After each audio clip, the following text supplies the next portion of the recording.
काकू, मग आपल्या हॉटेलमध्ये काय काय आहे स्पेशल? अंडा कढी आहे, मच्छी आहे, बकऱ्याचं मटण आहे, चिकन आहे, भाकर, बकरा बिर्याणी, चिकन बिर्याणी. आणि हे हे कोणत्या मच्छ्या आहेत आता? ही मच्छी आहे कतला, कटला.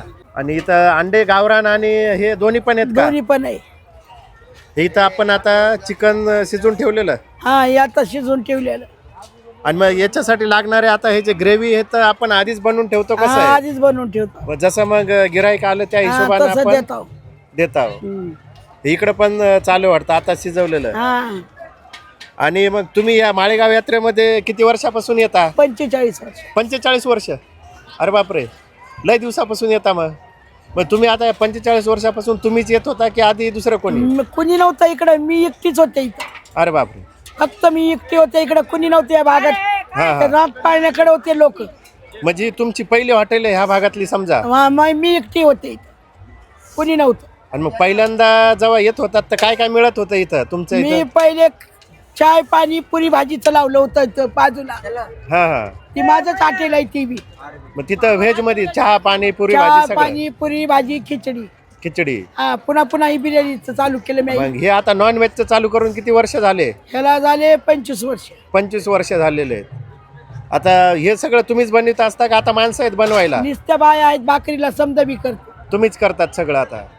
तर आता 25 वर्षाखाली याचे भाव कसे होते? 5 रुपयाला पुरी भाजी विकलेली मी. 5 रुपयाला पुरी भाजी. आणि चिकन बिर्याणी हे केवढ्याला? ही काय 30 रुपये 40 रुपये.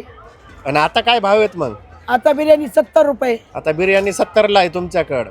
मटन, बकरा मटन 200. बकरा मटन 200ला. काय काय येतंय त्याच्यामध्ये? फक्त मटन का भाकरी पण? मटन फक्त, भाकरी नाही. हा, म्हणजे प्लेट मटन 200 रुपयाला. हा, आणि भाकर? 10 रुपये. भाकर 10 रुपयाला. आणि चिकन करीचं? चिकन 150, 130.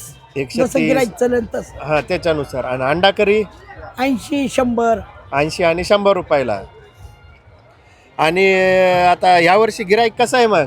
चांगलं आहे चांगलं आहे. मागच्या वर्षी जरा कमी होतं वाटतं. या वर्षी चांगलं. दुष्काळ ते होता मागच्या वेळेस. या वर्षी चांगलं आहे. ह्या वर्षी चांगलं आहे. आता ही हॉटेल सकाळी कितीला चालू होती? 6ला उघडतात. सकाळी 6ला. आणि रात्री? रात्री 2-1:30 वाजेपर्यंत चालतंय. 1:30-2 वाजेपर्यंत चालते. म्हणजे तमाशे 12ला सुटायलेत ना आता. जरा लवकर सुटायलेत. हा, तर तरी आमचा आवरावरी करू तक गडीची तक 2 वाजते. 2 वाजते. आणि हे सगळं चुलीवरच बनवलं जातं का? चुलीवर मला गॅसवर येत नाही. कस काय? मला चालूच करता येत नाही चालूच gas. करता येत नाही गॅस. आणि चुलीवरच जरा चव बी बरी लागते. चुलीवरचाच स्वयंपाक आहे. मंब्या येरमाळ्याला जाते मी. हा. माळे सोनारी जाते. आणि माळेगाव यात्रा सोडून किती यात्रा केलेल्या आहेत आणखी मी दुसऱ्या? माळेगाव करून 4 करते. 4 यात्रा. पिंपरी, तेच बसली हा हा. बीड जिल्ह्यात. बीड जिल्ह्यातली. आणि पुन्हा हे माळेगाव, पहिले शिरू, आता बीड जिल्ह्यात 2 महिन्यांनी. हा हा हा. पुन्हा येरमाळा, येरमाळा. चैती पौर्णिमा. हा हा हा. आणि पुन्हा तिथून सोनारी भैरुबा.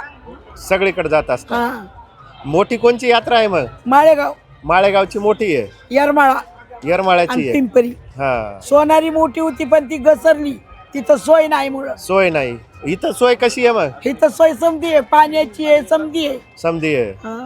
मग इथं म्हणजे काही त्रास नाही कुणाचा. कोणाचा त्रास नाही जास्त? नाही, गावाल्याचा त्रास नाही कुणाचा नाही. फक्त पब्लिक खाऊन पिऊन देऊन धिंगाणा करती. काही पेलेलेच समजा. हा, गर्दीला. खाल्लेले तर काही नाही, ढेकर देत जाते. हा. पिलेले जरा हे जरा करतात तेवढा नखरे. धिंगाणा करते, दुसरं नाही कोण. हा, हा. त्रास गावाल्याचा नाही कुणाचा नाही. किती माणसं बसू शकतात आपल्या इथं? बघा ना, आता इथं एक टेबलला 3 माणसं, 6 माणसं आहेत. तर आपले ही जागा पुरत नाही. शिड्या लावताव आम्ही. नंतर बाहेर इथं हा, शिड्या लावते, खुर्च्या लावताव. म्हणजे 50-100 लोक बसतात समजा. हा. तर आपण पाहू शकतो माळेगावच्या यात्रेमध्ये या काकूंचा हा स्टॉल आहे. स्टॉलचं नाव काय आपल्या? जिगरी दोस्त. जिगरी दोस्त खानावळ. त्या साईडनं पण एक बॅनर आहे. तर आपण जे आकाश पाळणे लागलेले आहेत त्या भागातून हे तमाशाचे फड जे लागलेले आहेत ह्या साईडला येताना हे हॉटेल आहे. जर तुम्ही कोणी माळेगाव यात्रेमध्ये आला तर काकूच्या स्टॉलला नक्की व्हिजिट करा.